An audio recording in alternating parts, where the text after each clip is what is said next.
Hi, I'm Sarath.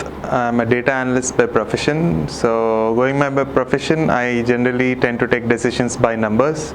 So, numbers are supposed to guide the way we take business decisions. So, there is a rational approach imbibed in the way I work. But the place or the country which I was born and brought up in professes other things apart from rational thinking as well. I mean, rational thinking is there to some extent, but there are other prejudices which you are put up to growing up. Yeah, so growing up, education didn't help me as such when I was doing my regular schooling or something, but once I was done with my schooling and while I was pursuing my undergraduation, then some quintessential questions have come across to me as a general human being. I mean, I was brought up to think that you pray to God and you would excel in examinations. So this was this exercise I used to religiously do, even though I read for the examination or didn't do. Sometimes it seldom happened that in some cases where I didn't really read much, but I did do a night out as majority of undergrad students do, and it happened so that some questions really did come from that space which I have read from. So I was like surprisingly shocked that maybe God really is there. But yeah, it's not like an ultimatum, but yeah, there is some kind of solace found in such kind of situations. But then I had taken course to more reading in my life, which happened on course of my life in some other pursuits. So therein I've read about religion from its genesis to its end. I mean, it was part of my study about sociology where I've come across that subject, religion. Then I understood the very premise of religion is nothing but it's just a general social framework which has been constructed so that there could be an organized way of life. And God as a phenomenon has been established just to fulfill some purposes wherein you had no answer. You could put that blame on God and move ahead, such kind of stuff.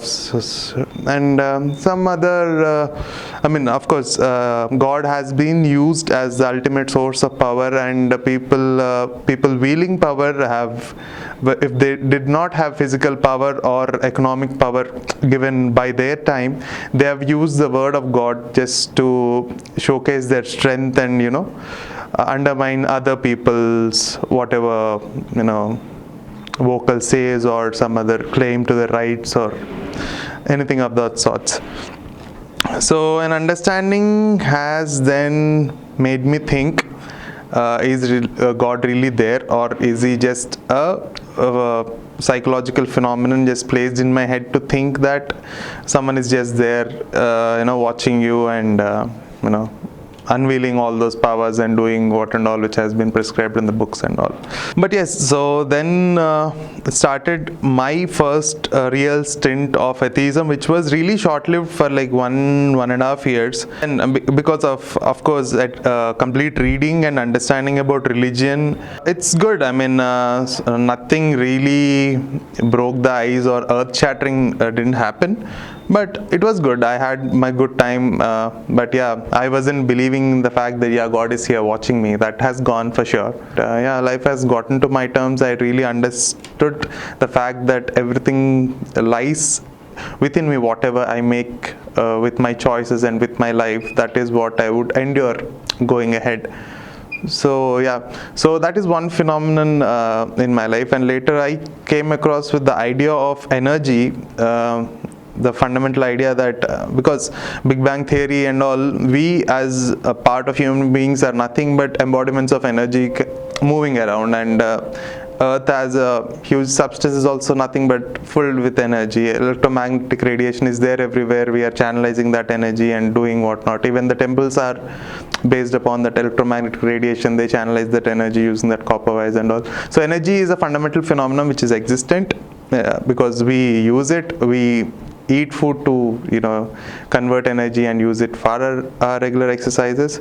So energy as a phenomenon then came into my life, and then I was believing in that fact that there is some super form of energy who there is no particular God or something, but there is that source of energy which is there, and there is one Vedic god who had already been ascribed sun god. He is source of eternal energy, which we regularly tend to use, the plant regularly tend to use and all. So I'm just to rephrase that, I'm not saying sun is god, but is of course the planet is an embodiment of energy which is there. But yeah, so energy as a part of phenomenon, rational thinking emanates from us, but yeah, energy is there. And yeah, of course, this is where I stand as of now. I think my rational thinking combined with positive attitude and absorbing good energy and emanating positive energy would help me, and of course help everyone around me, giving them all the positive vibes and encouraging them. Positivity in the sense just encouraging and just letting them be the way they want to be, and encouraging them primarily, and of course negating them if they're really going on the wrong line. I think this is what I stand for as of now with my life choices. But it more or less seems like atheism, but I don't want to condemn anyone for their choices. I appreciate and respect everyone for having that self-call. I mean, for me, God has been that self-call, just talking to yourself and rectifying any mistakes you do, because no one else knows some mistakes which you do when you are alone. So there should be cleansing which should happen at your level, at your soul level. So that is one personal thing which I see as an act of talking to God. So I respect people having that for a good reason, not to doing a mistake and pushing it across. God, clear this off, I'll give you so and so money. That is not something which I would appreciate. But otherwise, I think that's fine to do. That's a good act if they're cleaning themselves and getting better. So yeah, that's my take on atheism and religion as such. Thank you. మరిన్ని కొత్త వీడియోల కోసం మా ఛానల్కి subscribe చేయండి, క్రింద ఉన్న bell ఐకాన్ని యాక్టివేట్ చేయండి.